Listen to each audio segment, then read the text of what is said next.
ଭାରତୀୟ ବ୍ୟାଙ୍କରୁ ନିବୃତ୍ତ ହେବା ପରେ ସମ୍ପୂର୍ଣ୍ଣ ସମୟ ତାଙ୍କଠାରୁ ଆମେ ବହୁତ କିଛି କଥା ହେଲା ସମାଜକୁ ପୁଣି ପୂର୍ବ ସଂସ୍କୃତିକୁ ମନେ ପକାଇବା।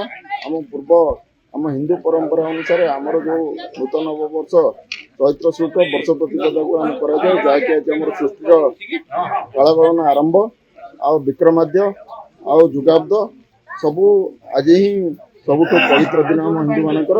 ତେଣୁ ତାକୁ ଆମେ ସୁଚାରୁ ରୂପେ ପାଳନ କରୁ।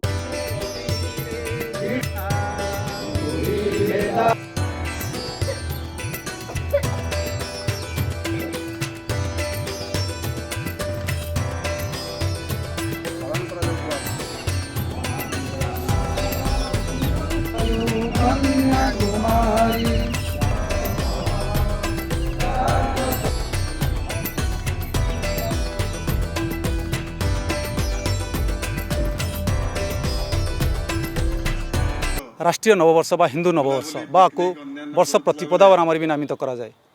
कहीं चैत्र मासर शुक्ल पक्ष प्रतिपदा तिथि रे सृष्टिर प्रथम सर्जना होता ब्रह्मा को द्वारा सृष्टि सर्जना होता।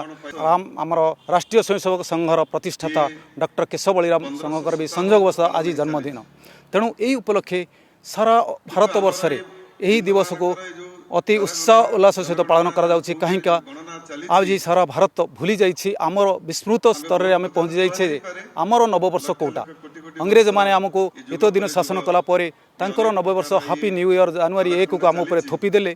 आमर स्वाभिमान प्रतीक है भारत नववर्ष, भारतीय नववर्ष, राष्ट्रीय नववर्ष आम समस्ते पालन करबा उचित। राष्ट्रीय स्वयंसेवक संघ जन्म होगा ठारू माने 1925 मसीहा ठारू जो 6टी उत्सव करे वर्ष तमाम ता भितर राष्ट्रीय नववर्ष अन्यतम। आ राष्ट्रीय नववर्ष चैत्र शुक्ल प्रतिपदा जो दिन सारा ब्रह्मांडर सृष्टि होता। एबे आजिकाली 100-200 वर्षर कथा ने 100-1000 वर्ष पूर्व ये प्रथम भारत में कालगणना पद्धति अनुसार एटा आरंभ होता।